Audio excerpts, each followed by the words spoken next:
মন্ত্রীদেরকে সততা নিষ্ঠার সাথে কাজ করার নির্দেশ প্রধানমন্ত্রীর। প্রথম বৈঠকে রাষ্ট্রপতির ভাষণ অনুমোদন। নতুন সংসদ ও সরকার জনগণের প্রতিনিধিত্ব করে না বলছেন ঐক্যফ্রন্ট নেতারা। আন্দোলন চালিয়ে যাওয়ার প্রত্যয়। 11টি সরকারি হাসপাতালে দুদকের অভিযান, 50% চিকিৎসক অনুপস্থিত। রাজধানীতে খালের কোনো জায়গা দখলে থাকতে দেয়া হবে না হুঁশিয়ারি মেয়রের। কুতুবখালীতে উচ্ছেদ অভিযান শুরু। বিপিএলে কুমিল্লাকে 38 রানে হারালো রাজশাহী। অপর ম্যাচে ঢাকার মুখোমুখি চট্টগ্রাম।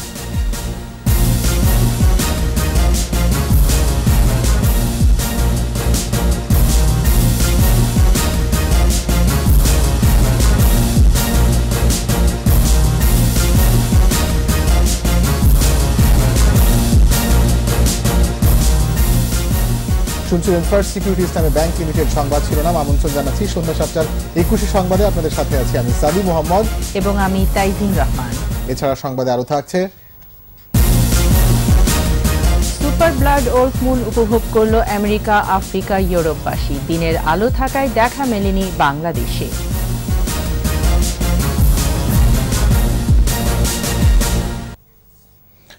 মন্ত্রীদের সততা ও নিষ্ঠার সাথে দায়িত্ব পালনের আহ্বান জানিয়েছেন প্রধানমন্ত্রী শেখ হাসিনা। প্রধানমন্ত্রীর কার্যালয়ে নতুন মন্ত্রিসভার প্রথম বৈঠকে তিনি এই আহ্বান জানান। বৈঠকে সংসদের উদ্বোধনী অধিবেশনের জন্য রাষ্ট্রপতির ভাষণের খসড়া ও নবম সংবাদপত্র মজুরি বোর্ড রোয়েদাদ পরীক্ষায় গঠিত মন্ত্রিসভা কমিটি পুনর্গঠন সহ বেশ কিছু প্রস্তাব অনুমোদন দেওয়া হয়। বিস্তারিত আকবর হোসেন সুমনের রিপোর্টে। টানা তৃতীয় মেয়াদে সরকার গঠনের পর প্রধানমন্ত্রী শেখ হাসিনার সভাপতিত্বে তার কার্যালয়ে নতুন মন্ত্রিসভার প্রথম বৈঠক। শুরুতেই প্রধানমন্ত্রীকে ফুল দিয়ে শুভেচ্ছা জানায় মন্ত্রিপরিষদ। আওয়ামী লীগের সাবেক সাধারণ সম্পাদক ও জনপ্রশাসন মন্ত্রী সৈয়দ আশরাফুল ইসলামের মৃত্যুতে শোক প্রস্তাব গ্রহণ করা হয়। দুর্ভাগ্য আমাদের, ঠিক যেদিন আমরা শপথ নিলাম সেদিন সে মৃত্যুবরণ করে।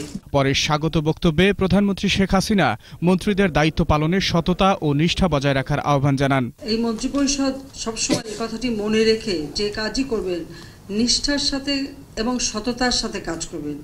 প্রতিটি কাজ নিষ্ঠার সাথে করতে হবে, এই কথাটা মনে রাখতে হবে যে জনগণের প্রতি আমাদের দায়িত্ব রয়েছে, কর্তব্য রয়েছে, সেই কর্তব্য পালন করতে আমরা এখানে এসেছি। আর সততার সাথে কাজ করলে সততার শক্তি অপরিসীম, সেটা আমরা বারবার প্রমাণ করতে সক্ষম হয়েছি।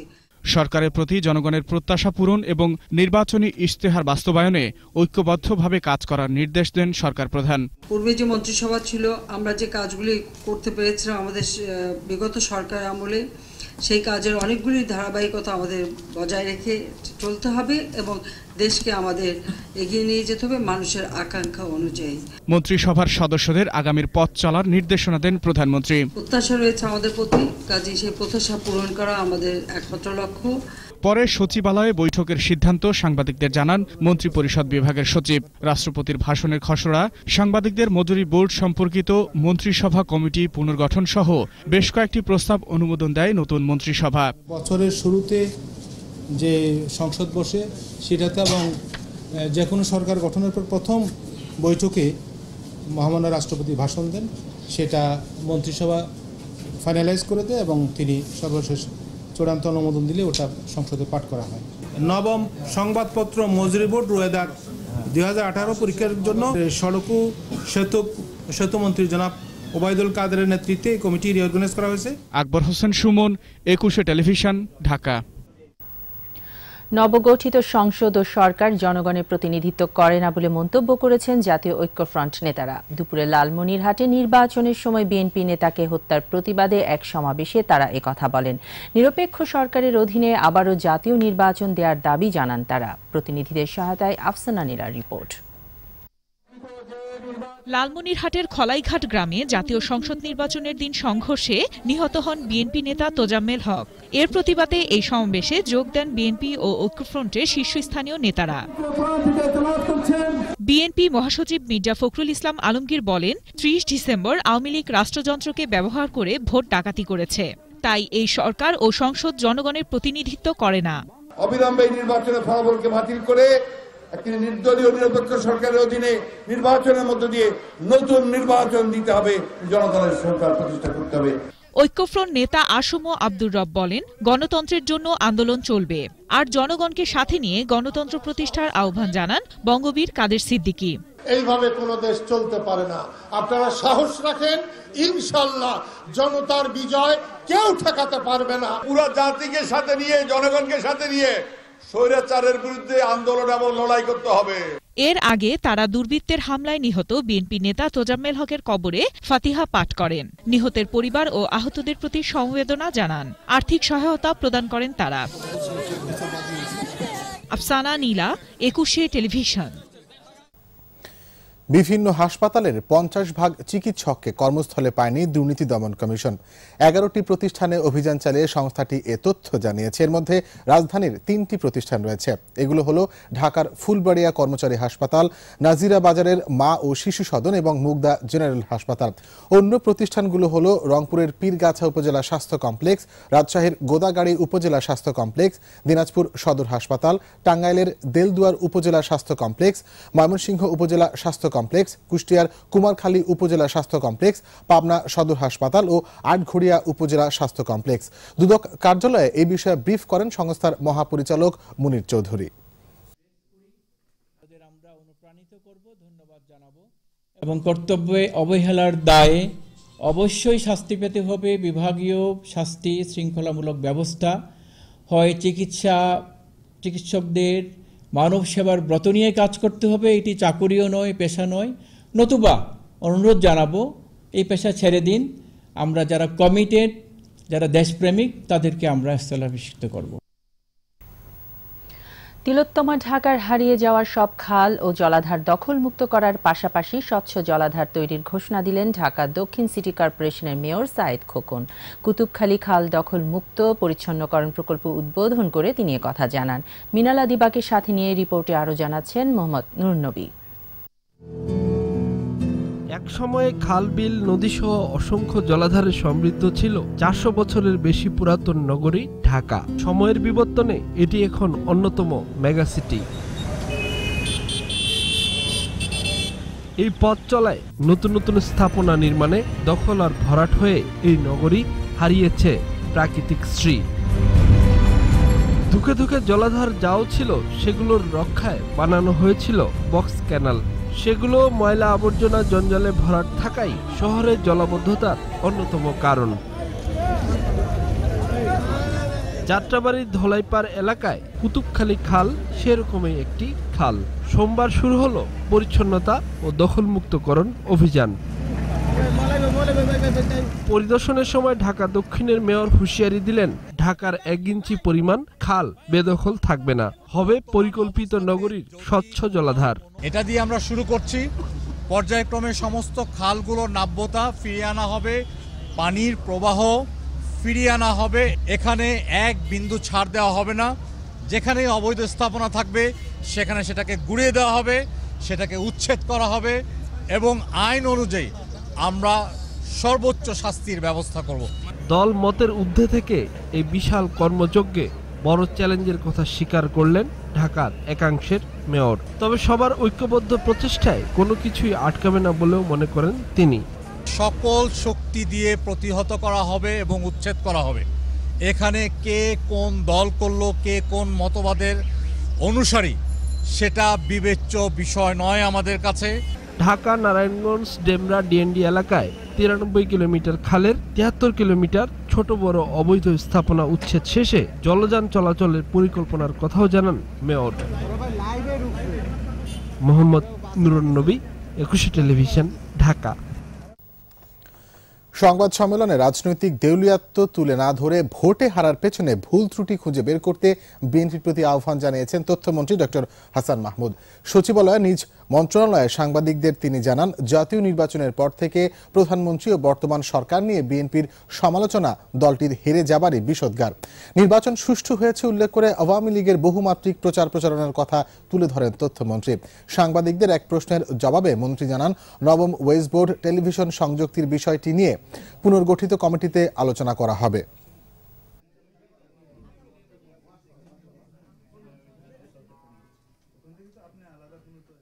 নাচতে না জানলে উঠান বাঁকার মতো বক্তব্য না দিয়ে বরং আপনাদের পরাজয়ের কারণগুলো বিশ্লেষণ করুন এবং দলকে সুসংগঠিত করুন। নিচ্ছি ইসলামী ব্যাংক বিরতি, যখন ফিরছি তখন অন্যান্য খবরের সঙ্গে আরো থাকবে। 21শে আগস্ট গ্রেনেড হামলা মামলায় পুলিশের সাবেক 2 আইজির অন্তর্বর্তী জামিন আপিল করবে রাষ্ট্রপক্ষ। ট্রাফিক পক্ষের 7ম দিনেও রাজধানীর সড়কে শৃঙ্খলা ফেরেনি, নিয়ম মানছে না বেশিরভাগ মানুষ। আবারও আমন্ত্রণ সন্ধ্যা 7টার 21শে সংবাদে। 21শে আগস্ট গ্রেনেড হামলা মামলায় পুলিশের সাবেক 2 মহাপরিদর্শক শহীদুল হক ও আশরাফুল হুদাকে 6 মাসের অন্তর্বর্তী জামিন দিয়েছেন হাইকোর্ট। বিচারিক আদালতের রায়ের বিরুদ্ধে তাদের করা আপিল শুনানির জন্য গ্রহণ করে এই আদেশ দেন বিচারপতি শেখ আব্দুল আওয়াল ও বিচারপতি ভীষ্মদেব চক্রবর্তীর বেঞ্চ। গ্রেনেড হামলা মামলায় 2 বছরের সাজার রায় হলেও আসামিরা 14 মাস বিচার পর্যায়ে কারাগারে ছিলেন। বিচারিক আদালতের রায়ের পর তারা আত্মসমর্পণ করলে তাদের কারাগারে পাঠানো হয়। এই আদেশের বিরুদ্ধে আপিল বিভাগে আবেদন করা হবে বলে জানিয়েছেন রাষ্ট্রপক্ষের আইনজীবী। 2004 সালের 21শে আগস্ট বঙ্গবন্ধু এভিনিউয়ে আওয়ামী লীগের সমাবেশে গ্রেনেড হামলায় সাবেক রাষ্ট্রপতি জিল্লুর রহমানের স্ত্রী আইভি রহমান সহ 24 জন নিহত হন। আহত হন তৎকালীন বিরোধী দলীয় নেতা, বর্তমান প্রধানমন্ত্রী শেখ হাসিনা সহ দলটির বহু নেতাকর্মী। ট্রাফিক পক্ষের 7ম দিনেও রাজধানীর সড়কে শৃঙ্খলা ফেরেনি। নির্ধারিত স্থানের বাইরে যাত্রী তুলছে অনেক যানবাহন, আর রাস্তা পারাপারে নিয়ম মানছে না বেশিরভাগ মানুষ। মিনালা দিবার আরেকটি রিপোর্ট। রাজধানীর সড়কে শৃঙ্খলা ফেরাতে চলতি মাসের 15 তারিখ শুরু হয় ট্রাফিক পক্ষ। এতে পুলিশের পাশাপাশি অংশ নেয় স্কুল কলেজের শিক্ষার্থী ও রেড ক্রিসেন্টের কর্মীরা। সড়কের অনিয়ম দূর করতে সকাল থেকে কাজ শুরু করেন তারা। প্রথম দিন থেকে নির্দিষ্ট স্থানে যানবাহন থামার উপর গুরুত্ব দেওয়া হয়। পাশাপাশি নগরবাসীকে উদ্বুদ্ধ করা হয় জেব্রা ক্রসিং, ওভারপাস ও আন্ডারপাস দিয়ে চলাচল করতে। রাস্তা পারাপারের সময় জেব্রা ক্রসিং ব্যবহার করুন, ফুটপাত দিয়ে চলাচল করুন। মানুষকে পারাপারের জন্য জেব্রা ক্রসিং দেখায় দিচ্ছি। কেউ যদি আপনার ওই ফুটপাত দিয়ে চলাফেরার জন্য করতেছি। আগের তুলনায় এখন বর্তমানে মানুষটা অনেকটাই সচেতন, কিন্তু কিছু কিছু ব্যক্তিবর্গ আছে যারা জিনিসটা মানতে রাজি না যে জেব্রা ক্রস নামক কিছু একটা ব্যবহার করতে হয়। কিন্তু 7ম দিনেও মেলেনি কাঙ্ক্ষিত ফল। আগের মতোই বেপরোয়া বেশিরভাগ যানবাহন, একই আচরণ করছে পথচারীরা, চলছেন ঝুঁকি নিয়ে। আসলে এটা ভুল হয়েছে, এটা করা ঠিক না। আসলে সবাই আমাদের সচেতন হওয়া উচিত। আমি একটু ব্যস্ত ছিলাম তো, আমার যে চেক নিয়ে যেতে ব্যাংকে। ওভারব্রিজ থেকে আমি আসতে তো একটু দেরি হইতে পারে, তার জন্য ঠিক আছে যাইতেছি নিচ থেকে। আসলে এটা উচিত না, তারপর আর কি একটু তাড়া ছিল এই জন্য। তবে আগের তুলনায় সচেতনতা বেড়েছে বলে মনে করছে পুলিশ। রাস্তার ভিতর থেকে গাড়ির ভিতর থেকে দৌড়দৌড়ি করার একটা অভ্যাস আছে, সেটা সময় লাগতেছে, তবে আমরা আপ্রাণ চেষ্টা করতেছি যাতে মানুষ কিছুটা আইন মানে। 31 জানুয়ারি পর্যন্ত চলবে রাজধানীর এই ট্রাফিক পক্ষ। মিনালা দিবা, 21শে টেলিভিশন, ঢাকা। নাইকো দুর্নীতি মামলায় অভিযোগ গঠনের পরবর্তী শুনানি 4 ফেব্রুয়ারি নির্ধারণ করেছেন বিশেষ জজ আদালত। 12:30টায় বিএনপি চেয়ারপারসন খালেদা জিয়া বিশেষ জজ আদালতে এসে পৌঁছালে কার্যক্রম শুরু হয়। এ সময় নাইকো দুর্নীতি মামলার অন্যতম আসামি মওদুদ আহমেদ তার অসমাপ্ত শুনানি করেন। পরে তিনি বলেন, সরকারের প্রতিহিংসার কারণেই এই মামলা, তাই এটি চলার আইনগত কোনো সুযোগ নেই। আর দুদকের আইনজীবী মোশাররফ হোসেন কাজল বলেন, এই মামলা কাল্পনিক বলে উড়িয়ে দেওয়ার কোনো সুযোগ নেই।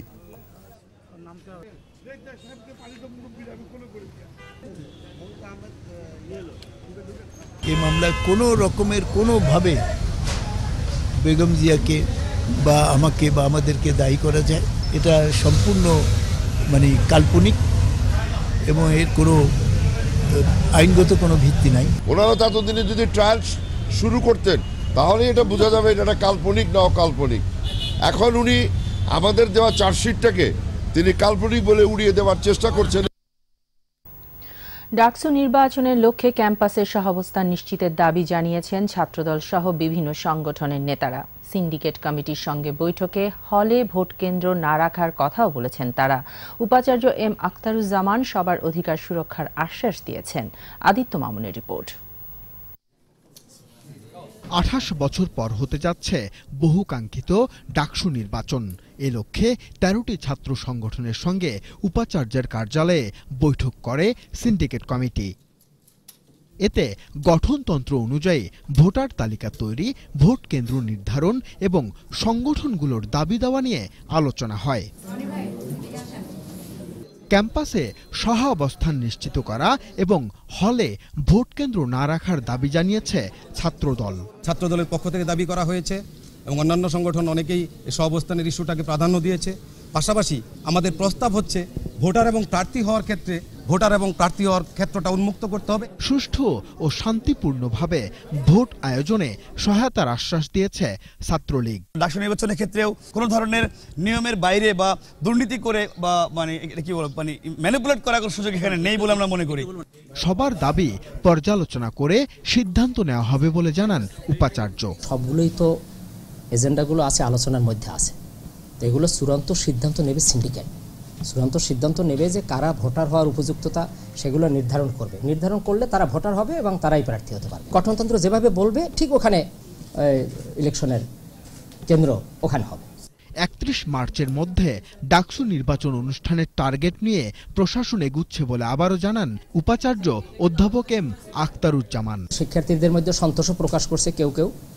আদিত্য মামুন, 21 টেলিভিশন, ঢাকা। চুরির অভিযোগে ভোলার চরফ্যাশনে এক কিশোরকে বেঁধে নির্যাতনের ঘটনায় উদ্বেগ জানিয়েছেন হাইকোর্ট। বিচারপতি FRM নাজমুল আহসান ও বিচারপতি KM কামরুল কাদেরের হাইকোর্ট বেঞ্চ এ নিয়ে উদ্বেগ প্রকাশ করেন। এ সময় আদালত বলেন, একজন নির্বাচিত প্রতিনিধির কাছ থেকে এমন আচরণ দুঃখজনক। এটি বহির্বিশ্বে আমাদের দেশের ভাবমূর্তি নষ্ট করবে। পরে আদালত আগামী 1 সপ্তাহের মধ্যে এই ঘটনায় প্রশাসনের পক্ষ থেকে কি পদক্ষেপ নেওয়া হয়েছে তা জানতে একজন ডেপুটি অ্যাটর্নি জেনারেলকে নির্দেশ দিয়েছেন। গত বছরের 15 নভেম্বর চরফ্যাশন উপজেলার হাজারীগঞ্জে মুরগি চুরির অপবাদে রুবেল নামের এক কিশোরকে নির্যাতন করেন ইউপি সদস্য আমজাদ।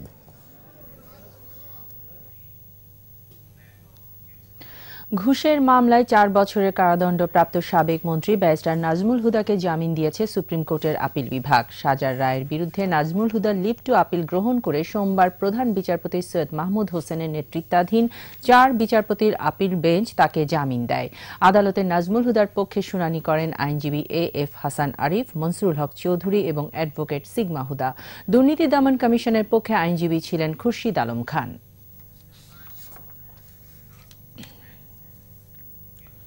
এবার আমাদের সাপ্তাহিক আয়োজন সোশ্যাল ইসলামী ব্যাংক লিমিটেডে সম্ভাবনার বাংলাদেশ।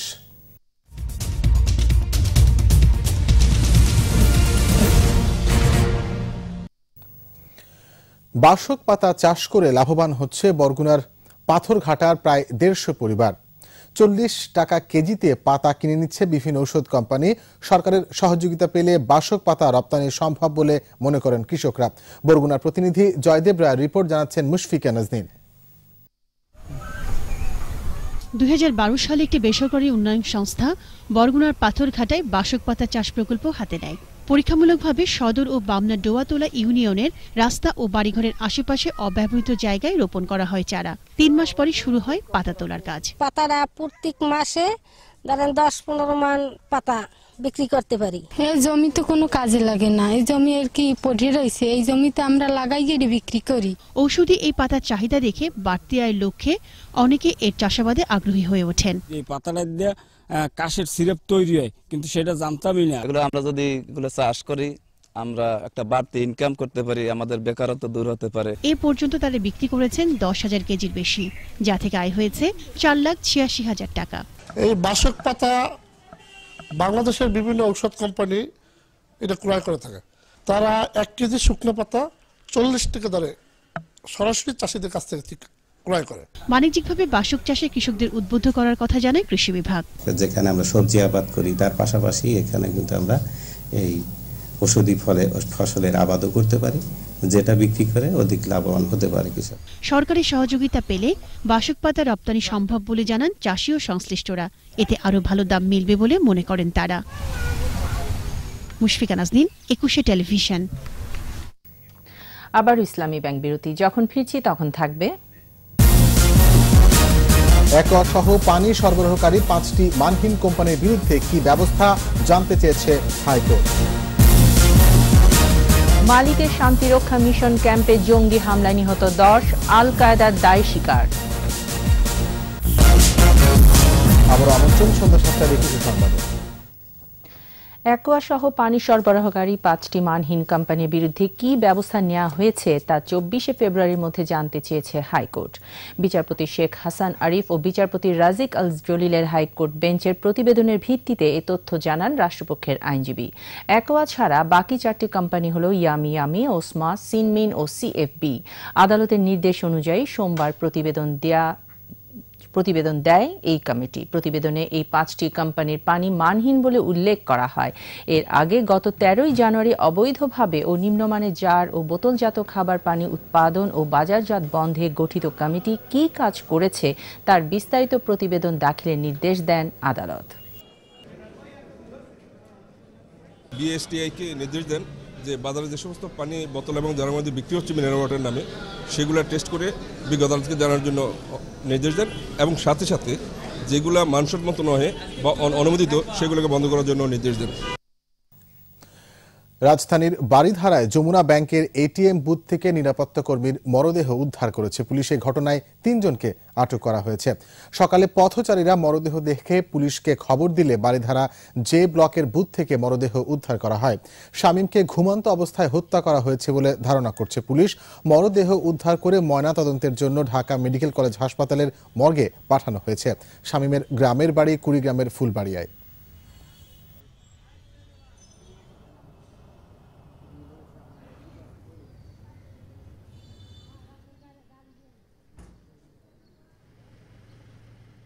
আমার বড় ছেলে ডিউটিতে আসছিল, আসার পরে কি কথা কাটাকাটি হয়েছে নাকি এমন অবস্থায় বাড়ি গিয়ে ইয়ের মধ্যে ভরে দিয়েছে।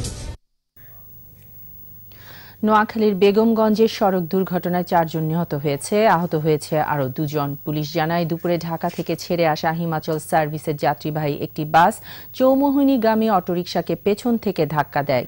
এতে ঘটনাস্থলে এক নারী নিহত হয়। গুরুতর আহত 5 জনকে উদ্ধার করে নোয়াখালী জেনারেল হাসপাতালে নেওয়া হলে কর্তব্যরত চিকিৎসক আরও 3 জনকে মৃত ঘোষণা করেন।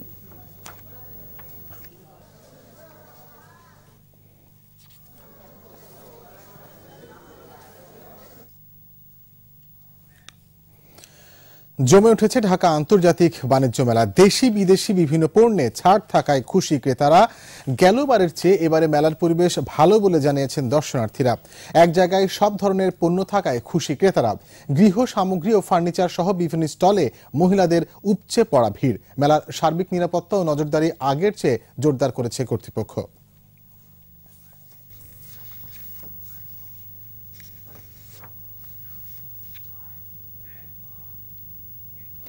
এবারে বিআরবি কেবলস ব্যবসা বাণিজ্যের খবর।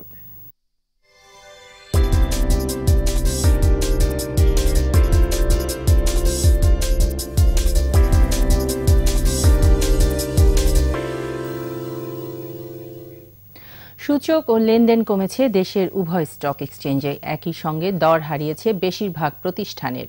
সোমবার ডিএসসিতে লেনদেন হওয়া 347টি প্রতিষ্ঠানের মধ্যে দর বেড়েছে 126টির, কমেছে 188টির, আর 37টি প্রতিষ্ঠানের দর অপরিবর্তিত ছিল। ডিএসসির প্রধান সূচক ডিএসসি এক্স 27 পয়েন্ট কমে নেমে আসে 5859 পয়েন্টে।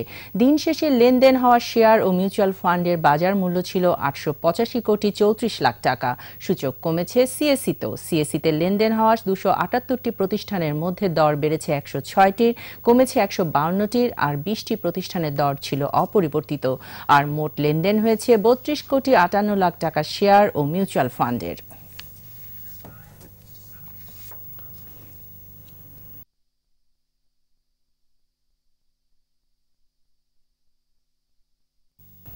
আর এরই সাথে শেষ করছি সন্ধ্যা 7:21 সংবাদ। যাবার আগে ফার্স্ট সিকিউরিটি ইসলামী ব্যাংক লিমিটেড সংবাদ শিরোনামগুলো জানিয়ে দিচ্ছি আরও একবার। মন্ত্রীদেরকে সততা নিষ্ঠার সাথে কাজ করার নির্দেশ প্রধানমন্ত্রীর। প্রথম বৈঠকে রাষ্ট্রপতির ভাষণ অনুমোদন। নতুন সংসদ ও সরকার জনগণের প্রতিনিধিত্ব করে না বলছেন ঐক্যফ্রন্ট নেতারা। আন্দোলন চালিয়ে যাওয়ার প্রত্যয়। 11টি সরকারি হাসপাতালে দুদকের অভিযান, 50% চিকিৎসক অনুপস্থিত। রাজধানীতে খালের কোনো জায়গা দখলে থাকতে দেয়া হবে না, হুঁশিয়ারি মেয়রের। কুতুবখালীতে উচ্ছেদ অভিযান শুরু। বিপিএলে কুমিল্লাকে 38 রানে হারালো রাজশাহী, অপর ম্যাচে ঢাকার মুখোমুখি চট্টগ্রাম।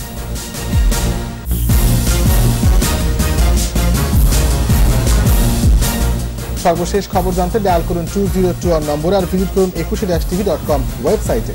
এছাড়া ফেসবুকে লগ ইন করতে পারেন facebook.com/2124 অনলাইনে। পরের সংবাদ রাত 9টায় দেখার আমন্ত্রণ রইল। ধন্যবাদ সবাইকে।